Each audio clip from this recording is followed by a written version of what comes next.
Hello. Welcome to another 10 Minutes with Justin Smith. I got a list of things to talk about this time, so it's not going to be so misguided. Among the first thing is very exciting news. I'm coming back home around mid-April, and I will be there for good. I guess you know what this means. I'm out of the Army. I bet you're wondering, how could this have happened? Well, the truth is, and I'm not very proud to say this, but, it's a matter of fact, I've been diagnosed as bipolar. Not that it's gonna detract from who I am or anything. I'm still gonna be the same Justin Smith you've always known. Because to tell you the truth, according to the psychiatrist, and I've talked to 4, I've had this almost my whole life. So it won't be really much difference to me or you, but to the Army, I'm no good.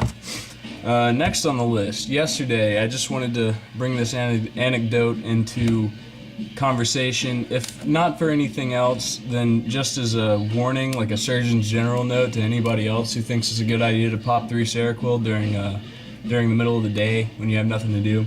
Let me preface this by saying Seroquel is a medicine used as an anti-psychotic, but it also helps with sleep. Now, I take my Seroquel because I find it very hard to go to sleep, and I'm somewhat of an insomniac, so when I take Seroquel, it knocks me right out. Well, I had 3 Seroquel in my wallet yesterday, and I just thought it would be, I had the bright idea that I would just go ahead and, pop 3 and see if that made my day any better. Well, let me tell you right now, it didn't.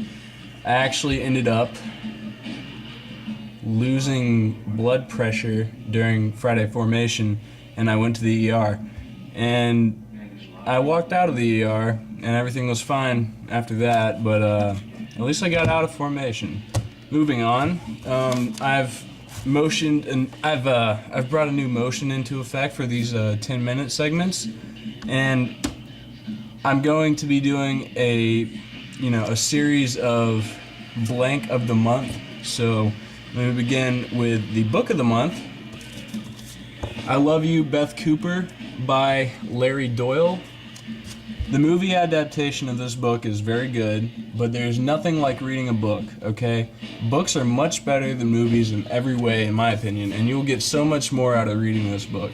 First of all, I'd like to say that this is a very charming story of, fish out of water situation where a super nerd announces his undying love to the main cheerleader, aka most popular girl of the school, Beth Cooper. And they go on this whirlwind adventure, and she's got this crazy boyfriend in the Army and tries to kill him and all this good stuff. And he gets to hang out with her in the female shower room. Basically watch the movie and you get the whole idea of the book, but Larry Doyle, he's just got this way of bringing words to life, and you will find yourself laughing reading this book. You'll be sitting alone reading passages out of this book and just laughing to yourself. Like, let me see if I can find one right now. Alright, this is an excerpt out of Chapter 7, Live New Girls, and here's the quote for it. Maybe it was a dream, a very weird, bizarre, vivid, erotic, wet, detailed dream. Maybe we have malaria. Yeah, well, that's kind of quirky. I don't think it really pertains to anything. You know what, let's move on to the album of the month. I recently picked this up. I'm a big Rob Zombie fan, and he has come out with the sequel to his first big hit as a solo artist, which is Hellbilly Deluxe 2. I recommend this album wholeheartedly, not just as a diehard Rob Zombie fan, but as a diehard good music fan, because he has so many good songs, my favorite being Mars Needs Women and Werewolf Women of the SS. I recommend those to anybody who likes Rob Zombie or good music or, just anything like that. And also, I'd like to point out that Rob Zombie,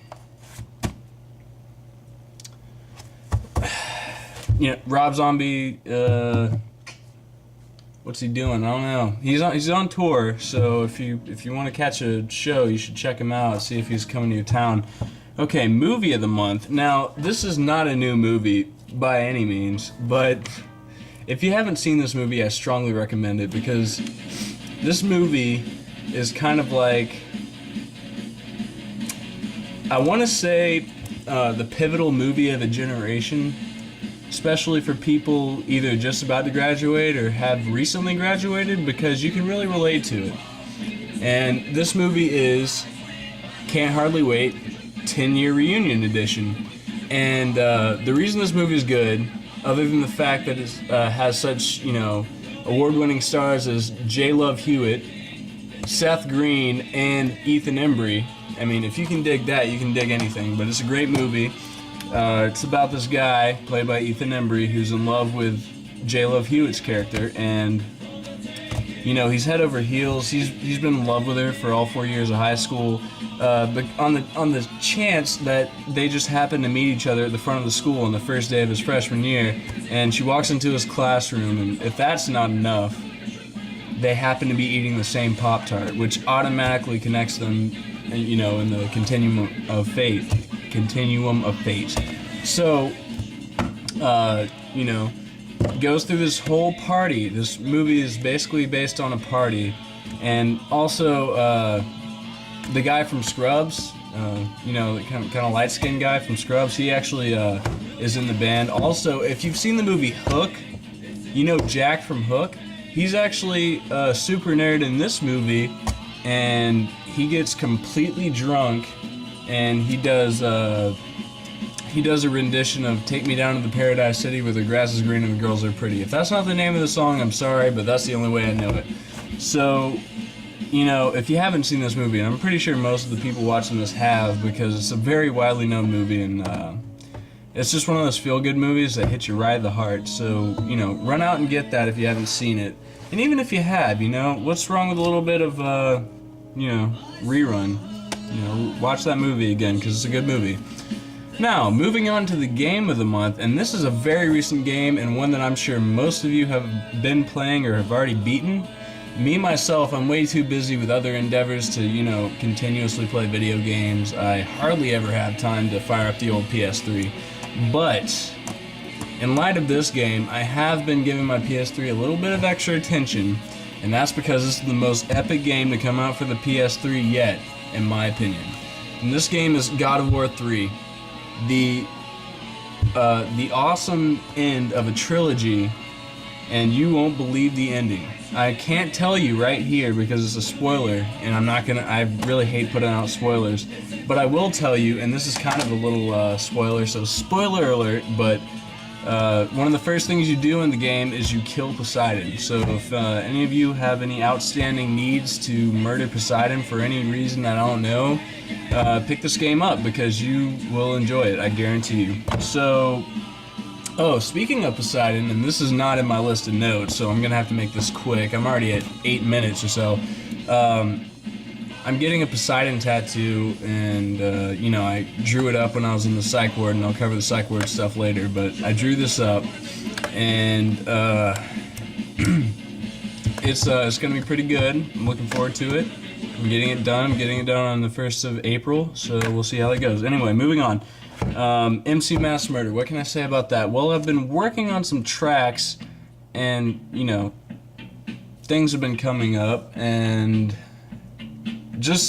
I can't really say much on the subject of MC Mass Murder right now, except he is still alive and kicking, still working on tracks, not having a lot of success right now, but I'm kind of in a bind, so it takes a while to get things sorted out like that.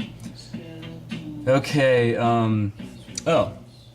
I'm doing a collaboration with Grant Marshall on a subject that we both have deemed to be quite an interesting one. It's called the Conehead Bear album. I mean, that's not the name of the album, but that's the subject of the album, Conehead Bear. And if you don't know who Conehead Bear is, he's this little bear in the backgrounds of the Berenstein Bear Show. And he'll always just be standing there with a little cone on his head, and nobody knows anything about him. But the idea behind the album is that Conehead Bear is, I don't know, I don't want to really say anything without consulting with my partner on this, but the way I understand it, Conehead Bear kind of has this plan to take over the world. And our whole concept album is based on this apocalyptic event. That's all I know so far, so I can't get